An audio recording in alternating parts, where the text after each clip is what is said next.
Hey everyone, Ben here. Welcome to another episode of the Stellar Work podcast, this time featuring Marc Sniukas.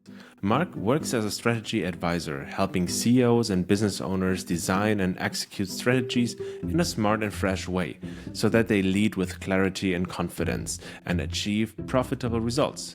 He helps CEOs and business owners of medium-sized businesses create a refreshingly simple approach to strategy that leads to powerful results even during a recessionary climate.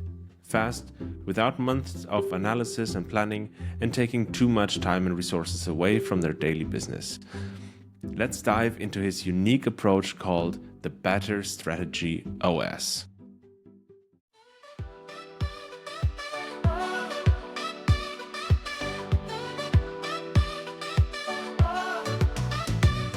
To the podcast, it's a stellar work day. Marc Sniukas is here to show us the way. Strategy OS, he's breaking it down.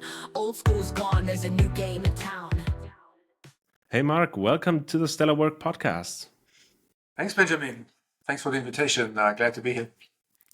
First of all, we have this habit on the show that whenever people come up, they introduce themselves and talk a little bit about their work. So who is Marc? How do I pronounce your last name? Sniukas? Sniukas, yeah, that was perfect. Great. Phew, dodged this one. Yeah, so why don't you start and introduce yourself? Yeah, sure. So my name is Marc Sniukas. I'm a strategy advisor, have been for some 20 plus years now. So I work with leadership teams, executive teams, helping them to create and implement winning strategies. That was quick. Anything else anything you want to know? Or I can tell. Oh no, I think we'll get later. We'll get to that a little bit later. Okay, good. What people listening to this might don't know is that you had the most hilarious introduction to the podcast. Like the way you got on this show was like nobody else did. Okay. So I published, for everyone else, I published the episode with Alex Smith, and you were commenting on LinkedIn, and you were starting a discussion about strategy and an exchange on that. And then I asked you, who should I interview about strategy if it's not Alex Smith? And you went like, me. Yeah, right. And that was so ballsy, and I really liked that one. So I had to ask you, of course. So you came up with something that you keep posting on LinkedIn about. It's called Strategy OS. Right. The Better Strategy OS. Well, so I mean, to give a little bit of context, so I'm all about, I keep on saying that old school strategy is that, and then you need to make better strategy, or if it's not that yet, then at least move beyond the traditional old school strategic planning. Right? So, I mean, many of my customers, they come to me because they say, look, we've been doing this, but it doesn't work anymore, right? And we want to do something else. Or they say, we don't know how to do strategy and we need somebody to guide us through. You know, if you look at, there is more and more studies and more research that comes up, which says that that traditional strategy or traditional strategic planning doesn't work anymore. 70 to 90% of strategies fail, right? And even those companies who have strategies or what they call a strategy, they are not really happy with the results they are seeing. And for me, in my experience, the root cause to this strategy failure or strategy crisis, as some have called it, is that very often, you know, if you ask somebody what is strategy, I always joke that if I ask a room of 5 executives what is strategy, I probably get at least 6 answers. And the strategy OS is kind of trying to counter this. So it provides a clear definition of what strategy is. The second component is a structured framework for actually thinking about strategy, because many people, again, if you ask them what is strategy, they don't have a definition. But then if you ask them, okay, what do you do if you think about strategy, then they might mumble something around competitive advantage or deciding what not to do. But all these things don't really help you to think about strategy, actually. So that's the second component, is then a structured framework for thinking about strategy. And the third component of that better strategy operating system is a systematic process for doing strategy. So, and there too, having a little bit of a different approach.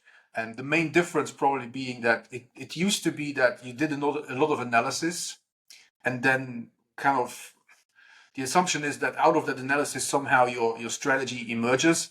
And we kind of flipped the script there. So it's first about, you do a little bit of analysis. Obviously, you have to understand the context that you're in and make sense of what's happening around you, but then really focus on designing strategy options. And then you test the options. And then that means that the big part of the analysis actually comes only after you have designed your strategy options to test which one is better. So the strategy OS is really about these three components, explaining these three different pillars of good strategy.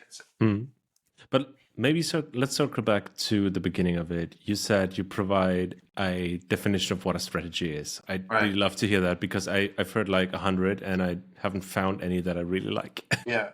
So a strategy is the answer to the challenges you face in order to achieve your ambitions. Right? So strategic thinking is really about solving strategic challenges. Now, a strategic challenge is not necessarily something negative. It could also be, how are we going to seize that opportunity? Or we see an opportunity and we need to seize that. So a strategic challenge is really let's say, a set of circumstances, something that's happening around you that makes you reconsider what you are currently doing and shifting or pivoting or adapting your course of action, let's say, either to profit from an opportunity or also to mitigate a risk that you see. You know, the definition also, it goes back to, well, first of all, I mean, I've been doing strategy now for 20 years, and as a consultant, you get always asked when there's a challenge. 9 out of 10 times, people ask, when somebody comes, a leader comes, says, we're not growing here, we don't know what to do there, we have this competition going on there. There's always a reactive part to it. Yeah, well, so that's a good question, whether it's really reactive or you're responding what's happening around. You know, if you think about, let's consider Apple Vision Pro, right? So launching the Vision Pro, it's not necessarily reactive, I would say, but they see an opportunity. And then the challenge is obviously, so how can we do that? So we don't have the technology yet, so we need to develop the technology. So the strategy becomes, okay, we need to develop the chip. How are we going to do this? So Apple went for, we're going to develop our own chip instead of partnering with somebody else. So that's then the strategy to actually get there. So in that sense, it's not reactive in the sense of something happens to you and then you need to figure out what to do. Well, it's really more about, you see an opportunity or you might see a risk down the line and you want to respond. And then the difference between reaction and response is that you have a constant conscious thinking about it and a conscious reaction or conscious how are you going to respond to it.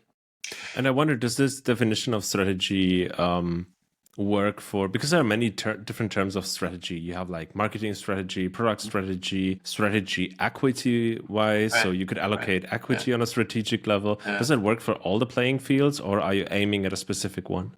No, but that's the thing. This definition of strategy, and by the way, so I mean, it's not only me who said that. If you could look at the literature, Richard Rummel, for example, made this notion of challenge-based strategy very famous with the good strategy, bad strategy, where he says, good strategy is all about identifying the challenge and then the strategy to solve it. Also, Roger Martin says, he calls it a problem statement, but it's really, what is the strategy that you're going to solve the problem? So this definition actually is very good, I think, because it works everywhere. It works in business. It works everywhere in your organization. If it's marketing strategy, again, what is our ambition? What are the challenges we have? What is the marketing strategy to solve it? HR strategy. What's the challenge we have in HR? What's our ambition? How are we going to solve it? And it works in every other walk of life. So be it political strategy, economics, how are we going to fight inflation? Even your personal, I was on a podcast the other day, we talked about, and the podcast host, he talked about losing weight. So what is your strategy for losing weight is again the same thing. So that, I think, is the beauty of that definition.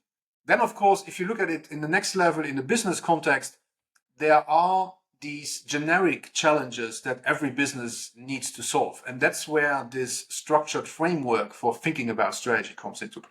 One thing that I always struggle with strategy, and maybe you could help me out with it, is that whenever I get asked, like I do organizational consultant work, so I try to restructure and reshape organizations so the organization is able to execute whatever strategy, to-dos, you name it, is on the table, right? So the leaders of an organization would think that, okay, we need to move into this direction.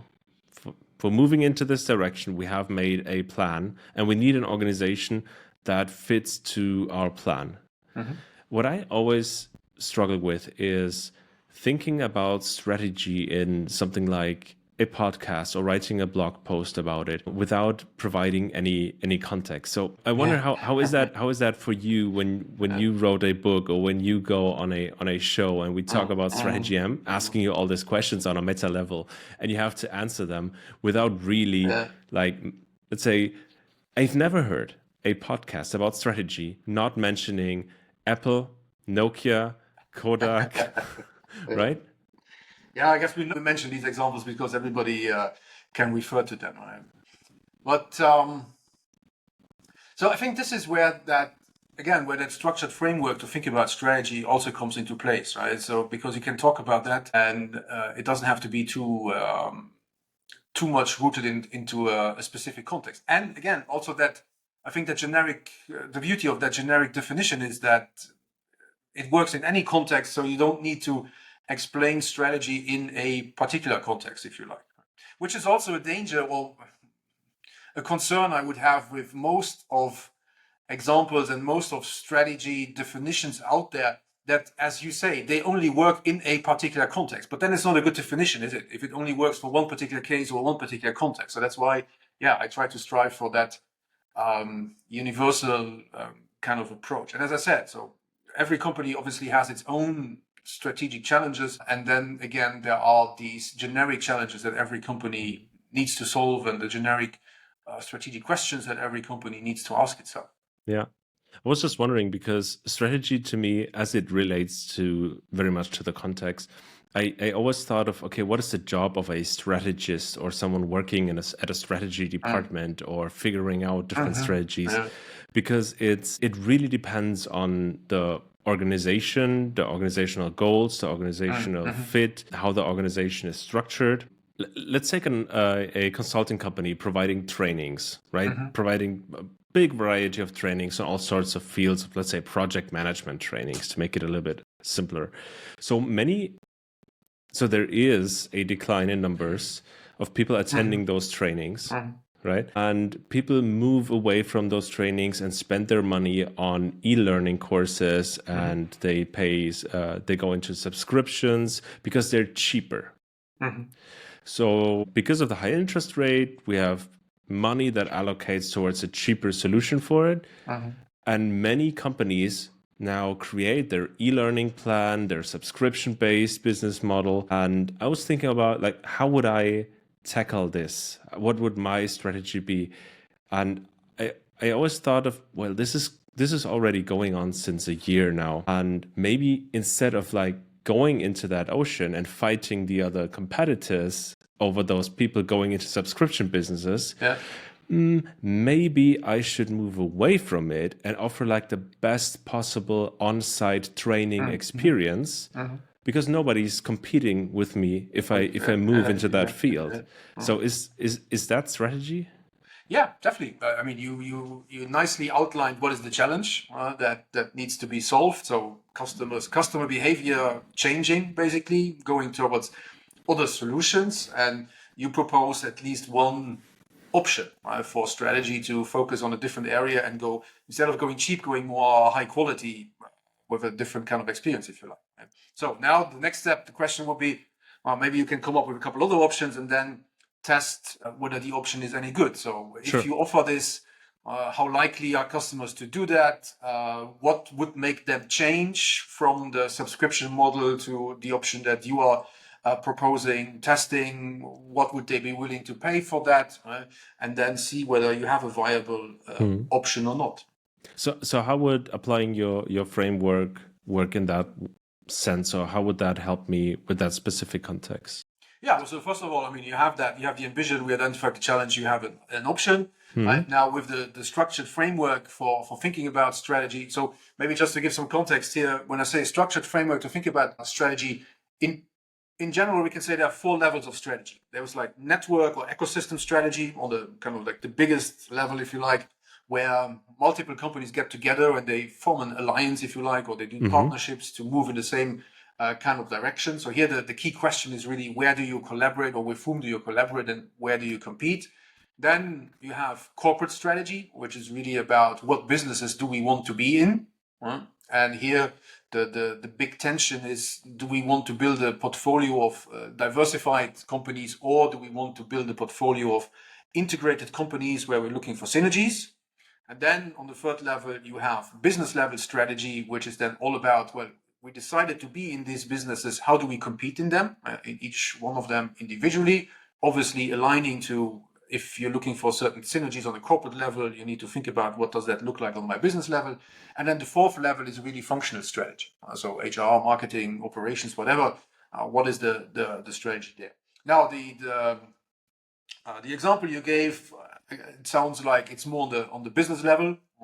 So here then you have frameworks like Playing to Win, which helps you to further detail your business strategy. Again, talking about winning aspirations. So here already you have defined at least who you want to win against. So you might want to add this element of what does winning actually look like for you? What does winning look like for your customers? So maybe have better quality in project management, or solve their project management issues faster, or with more support, then they can do it in an online course, for example. And then this idea of where to play. So who is really your target market? So if you look at everybody who's interested in project management, some might not be able to afford what you'd like to offer. Some might not need what you're going to offer. The products and services you want to offer around project management, how you go to market, so what's your channel, and what are really the activities that you focus on. Then you have how to win. So why should customers come to you? So we identified already that it's a little bit more about the differentiation and offering something of high quality. Another element of how to win, which is often misunderstood, is how are you going to make money? And this is really where the classic, differentiation or low cost comes into play. So are you making more money because you can have a higher margin, because you have a higher price, because you're different? And again, the example sounded that you're going more in that direction. Or are you making a higher margin because you have the lowest cost? And then the final two elements of the Playing to Win cascade are, so what is the capabilities you need to pull this off? So you might want to put more emphasis probably on the delivery, have high quality trainers, maybe you're offering some more implementation coaching around that the online platform cannot offer. And then the final element is management systems, which is really about how are you going to keep track of your strategy to evaluate whether it's working or not, and whether you need to adjust it. So it seems a big part of strategy is doing analysis and testing assumptions. Is that correct? Yes, today, yeah. So I think it's a different type of analysis. In school we learned, you do the analysis, you develop the strategy, you plan the implementation, and you go execute. Now, as we all know, things are not that linear in real life, so it's a lot more messy. But I have a lot of clients who come to me who say, Mark, we don't want to do that 3-month analysis anymore up front and then kind of try to develop a strategy out of that. So what we do instead, and this goes back also a lot to the work of Roger Martin, is you develop strategy options, like the one that you just mentioned. You want to maybe have a couple more. And then you try to collect the data and analyze whether it's a good idea or not. So you want to analyze and create data, analyze data about, is it viable? Can I make money with it? You want to know, is it desirable from a customer perspective? Are they actually interested in it? Can you do it? Is it feasible? So that's the kind of things you want to test there. But it's first the strategy, then the analysis of these very specific things you need to validate your answers, instead of doing 3 months of analysis and then maybe usually have a lot of stuff that's not so relevant for your work after. And I've been in, just remember a strategy offsite that I was invited to, and they did a huge effort to do a pestle analysis. So a huge thing. It was a huge Excel sheet with all the trends and everything. Pestle is... So the trend analysis, political, economic, social, technological, environmental, and legal trends. Okay. Kind of looking at all these different trends. And then in the strategy offsite, the poor guy had to present this thing. So he presented it, and then they did a voting which trends would likely be most important. And that was it. So there was all this analysis that was done, and then for the rest of the 2 days or 3 days offsite, nobody spoke about these trends anymore. Right? So you see, I mean, lots of effort and waste that went into this analysis, and yeah, it's a waste of time and energy. I think that's always a danger, right? When you're presenting that data and you're doing the analysis, that you kind of use it to push a certain narrative, but then once everybody swallowed that pill, you just move forward without looking back. Right. So what we would try today is the other way around. So if you have an option, then look maybe at, okay, are there any trends that confirm that this is going in the right direction? Are there trends that are kind of going against an option, and the market or the customer is clearly going in a different direction? But it makes the collection of data and the analysis of data so much easier because it's very focused, right? Which is not the case before, because you look at all these trends, whether they are relevant or not. So this is the second podcast episode about strategy. I did one with Alex Smith, and he pointed something very interesting out that I never thought of doing strategy, but now since I do, it really helped me out, because in my company, I'm often in a position where I suggest a game plan to move forward. I'm like, okay, so I see this business opportunity here, then we'll probably have higher margin because the competitors there have higher margins than what we're doing at the moment.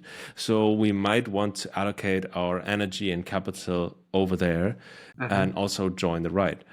But just talking and arguing with margins and like a better financial future is maybe giving shareholders excitement, but not necessarily the people who have to execute the strategy, right? So I always was like looking at the numbers, looking at the spreadsheets, looking at the competitors, looking at the market. I was like pointing this direction, there is gold. We should go there. What I never thought of, but since I do, it really helped me out.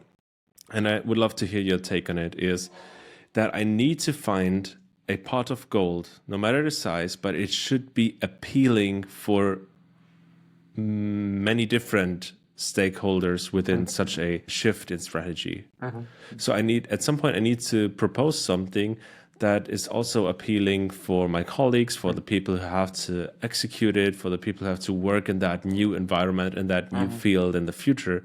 And I was wondering what your take on this is, and what your approach is to sort of find that space that you want to move in that also attracts those people.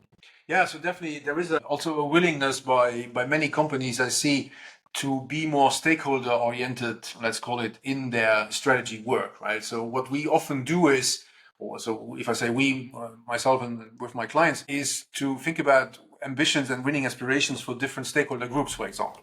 So we say, okay, well, in our ecosystem, here are the partners we need. We need the employees. We need to work with external providers, suppliers, whatever, right? And then we think about, so why should they do work with us? Why should they come to us? Why should they work with us? And we try to define ambitions and then value propositions for these different stakeholders. And then obviously you still have to, usually there is still some kind of economic logic behind why it makes sense to go that way. But I would also, I would strongly recommend to not only look at the financials. There is, for example, this idea of the value stick strategy. As a Harvard Business School professor who has this value stick, and I don't like it particularly because I find it's a very economic view on strategy, which only talks about a monetary kind of gain, if you like. Right? So he says, what is the value stick? The value stick, it's weird. About creating value, right? Okay. So and he says strategy is about creating value. But the way he defines value, that's where I don't really agree with him, is that he only looks at economic value. So he says, what is the willingness of the customer to pay? And what is the price that you are willing to provide? So if the willingness for the customer, so that's on the one hand, so that's the upper part of the stick, if you like. So the willingness of the customer. So he says you create value for your customer if he's willing to pay more than what you charge. So that's value for the customer. Then on the bottom end of the value stick, you have what is the willingness of people to provide their work.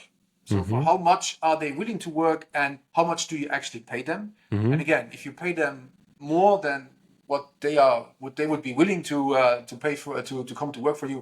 That's value for your employees. Again, just an economic, and then obviously there should be a margin between those. That's the value you create for the company. But it's a purely economic view of strategy, which is very aligned with the tradition of Harvard Business School, how they view strategy, right? But it's a very economic concept for them. Yeah, and it's also very aligned with what I think value is. Yeah.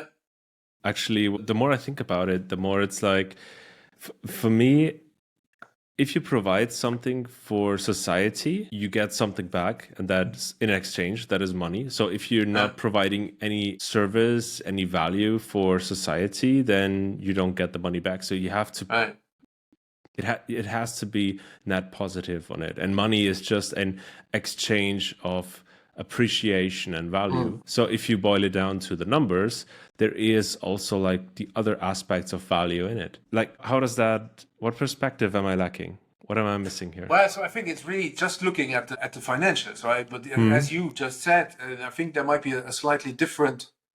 You said I provide value and I get money for it. Yeah. He says value is created because you charge less than I would be willing to pay for. Because of margins. So that's a little bit. So I think it's a slightly different definition of value, right? So the value is created because I'm willing to I'm willing to work for you for 50,000, but you pay me 60,000. Yeah. So it has nothing to do with really the value that we are creating in the sense of you explaining it value that you're creating for society, but really just that trading my services for the pay you're making, right? And then obviously he's also talking about stuff. So how can you make customers more willing to pay more, which then boils down to things like network effects, offering adjacencies or complementary products. There was a third one, I don't remember, but he has like 3 strategies to do that. And how are you going to make your employees to be willing to pay to work for less? So you provide more perks. You have a nice culture, a nice environment, so they are willing to come work for you for less money than. So that's also that. Yeah, maybe it's an ethical thing or a morality kind of thing that that doesn't resonate well with me. Yeah, could be. For me, the value of the company or the shareholder value was always money that you get for taking the entrepreneurial risk. Yeah. So if I'm providing a job for you and I'm in this contract, then I'm taking away risk from you that you would have to start your own business, and I'm taking that, so I'm taking the margin on it. But however, clearly, I mean, if you're looking at it from an entrepreneurial perspective, that's why that's why we become entrepreneurs. But there's a higher risk, and we also want to be compensated with it. But I mean, going back to what you said earlier, I mean, the discussion then started with, is shareholder value enough, right? No, you need also to provide value for other stakeholders, and sometimes that value is not all about. It's not all about money. Maybe it's about job security. Maybe it's about doing something good for the society, and that's why enjoying people come the work. to work to right. So there's different things. In the example of the e-learning and training facilitation company, I found it quite interesting because I ran this example with a company. And I found out that the trainers who were giving the training don't want to give the e-learning because it's a whole different job. On one hand, you're in front of an audience, you get the feedback, you get the applause, you have the people around you, right? And you have that event going. The other job is more the job of an anchorman. So you're in front of a camera, you have a script, there is no audience, there is no applause, there's no one asking you questions within a coffee break. It's just you, the camera, maybe a sound and video audio engineer in the background, but that's it. And then you record it once and then you sell it 1,000,000 times, best case. Yeah, so there you go. It's also a good example, and it's not all about money, right? So I mean, you could probably be if you record it once and then you can sell it indefinitely, you could probably make more money than if you have to deliver it live. But then, as you said, some facilitators, they prefer to do it live, although that means that they're going to make less money, right? So it's not all about the money. Yeah. And value is not only created by financials or economics. Absolutely. I mean, and they never really signed up for the job of being an anchorman, right? They, like years ago, they signed up for being a trainer and giving awesome trainings. Yeah, yeah, there you go. I was wondering, like, one question that I like to ask you is, because, no, let's just jump into it. Do you have like a favorite company or a favorite strategy case in mind that is living rent-free inside your brain? Rent-free in some way. Well, I have some from my research. So I did a doctorate in strategic innovation. So how companies create new growth through strategic innovation.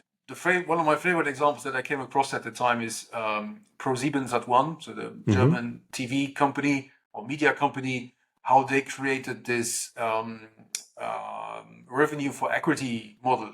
So they do advertising for advertising for equity, I should say, right?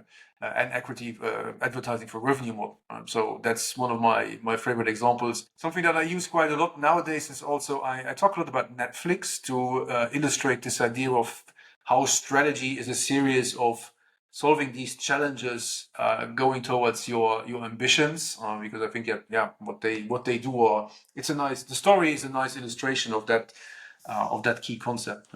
Can you share a little of that story? Because I'm totally unaware of it. Well, so I mean, Netflix has a clear ambition. So they want to be a leader when it comes to media streaming. They have on the website very clearly explained what their ambition is, how many countries they are in, what they do, what they don't do. So they're very clear that they do documentaries, TV series, feature films, and online games. They are very clear that they don't do any live sports. They don't do any pornography, these kind of things, right? So very clear definition of where to play, how to win, if you like. So the ambition is clear, but over time they had to adjust to some challenges to make that to reach that ambition. So obviously the first shift was they saw an opportunity in streaming versus DVDs. So the strategic challenge was how to transform a DVD company into a streaming company. So they did that. Then the challenge was, okay, we need to provide content. Where do we get the content? Well, we license the content from the big Hollywood studios. Then after some time, lots of people saw that streaming is a good business and you can make a lot of money with it. The studios, they started to launch their own streaming companies. So you got Disney Plus, you got Paramount Plus, you got Warner Bros. Has HBO, and so on and so forth. You had competition. So in the US, Hulu came, Amazon Prime, HBO, lots of competition coming in, and Apple TV, for example. So the challenge became content is getting more expensive and there is more competition for good content. So how do we make sure that we have good content so that people come to us and subscribe to Netflix? So the solution was to produce their own series. So House of Cards was the first very prominent one very big lineup with famous people, at least at the time, right? Then the challenge became, and there was Netflix had cash flow problems at some point because the cost of producing these series was quite high and a lot of cash outflow, and the subscriptions didn't grow accordingly, or not fast enough, at least accordingly. So the challenge became, it's too expensive. We still rely on the big studios, so we need a new strategy to deal with the challenge. And then they turned towards licensing and financing more local productions. So they finance German TV productions, for example, a lot of Scandinavian, all over the world. So they buy the license, they distribute it. So in some cases, it's just really buying the license and then distributing it.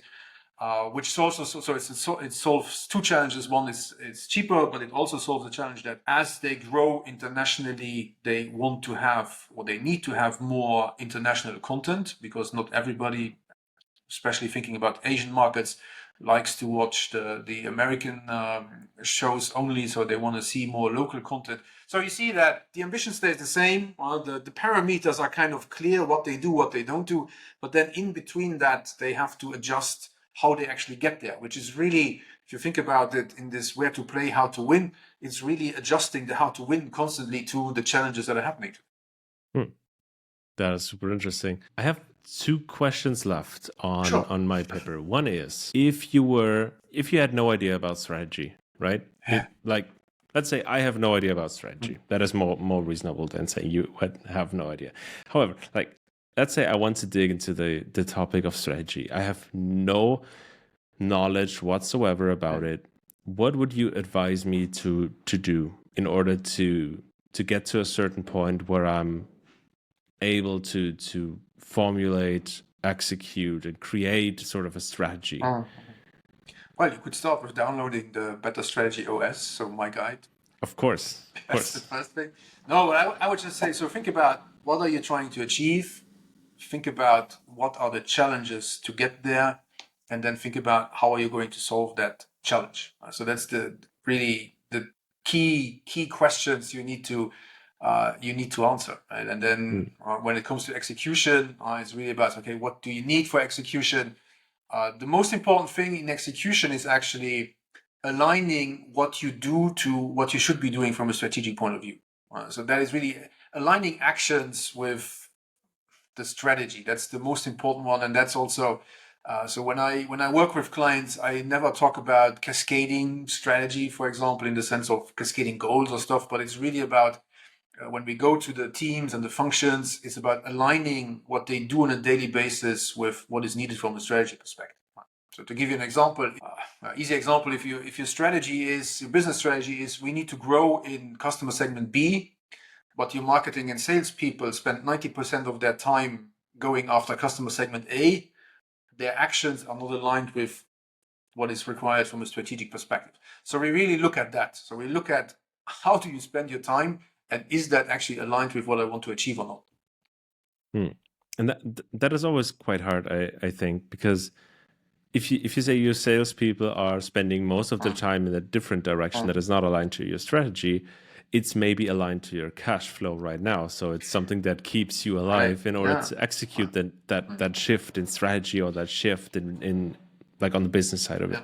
Right. So you need to, obviously, part of the discussion then is, okay, what can we stop doing? For example, that's also something quite an important discussion to have, because usually strategy is also just perceived as, okay, a new strategy and there's something on top and we need to do more. But you also, on the flip side, need to think about, okay, what can we stop because it's no longer aligned with our strategy? Then obviously you have requirements like cash flow and stuff. So the question is, what are we doing about it? How can we maybe scale it down? So it's not zero on customer segment A, but you need to keep it.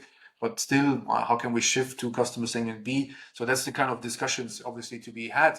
But the crucial question is really that, are we spending our time so that we can eventually implement a strategy or not, which most companies and most teams, they don't ask themselves. Marc, we're slowly coming to the end of our show. Yeah. And first of all, thank you so much for being here. I always love to learn more about strategy because it's a field very closely related to where I work, but I'm not in it. Yeah. So I always appreciate when I talk to people about it. And if people want to learn more about strategy, if people want to just continue the conversation, where do people find you? Where do people find your material? Well, so the Better Strategy OS that you mentioned, you can download that at makebetterstrategy.com. Just everything written together, one word. So that's the point. Then I'm on LinkedIn. So if you search Marc Sniukas, that's Sniukas on LinkedIn, you're going to find me. And yeah, if you have any questions, feel free to reach out, and I'm happy to help. Awesome. So everyone, spam Marc's DMs. Please do so. Come on. I will provide all the link in the show notes. So that's a good start to maybe go into your podcasting app and open up the show notes. And I will have all the links listed up so you could reach out to Marc, download the paper, and learn more about strategy. Marc, thank you so much for being here. Thank you, Benjamin, for having me. All right. Take care. That was. Bye-bye. Bye. Thanks for making it to the very end of today's episode. I'd really love to get some feedback from you out there. So either send me an email at info@stellarwork.com, or if you're using Spotify, drop me a simple comment on the episode, even if it's just for saying hi.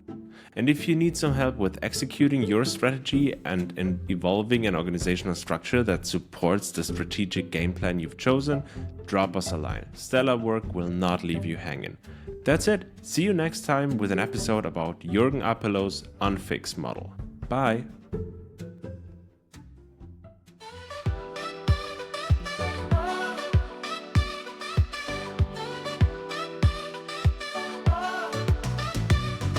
to the podcast, it's a stellar work day. Marc Sniukas is here to show us the way. Strategy OS, he's breaking it down.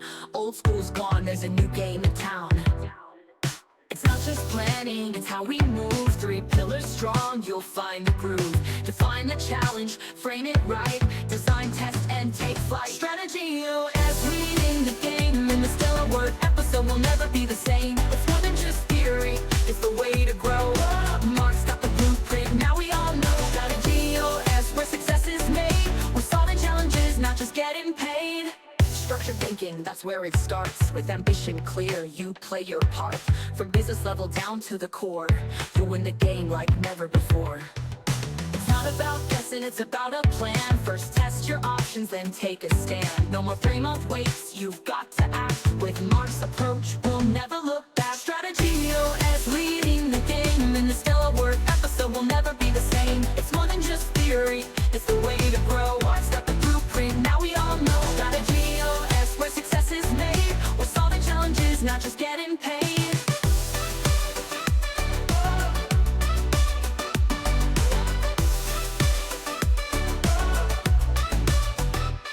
From Netflix to Apple, the path is clear.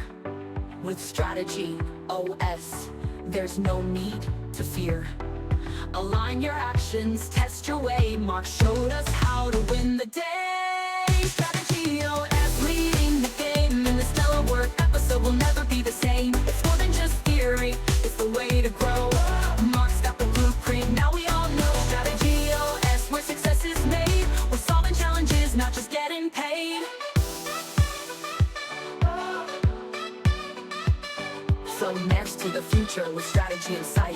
Thanks to Mark, we'll get it right. On the Stellar Work Podcast we learned today, Strategy OS is here to stay.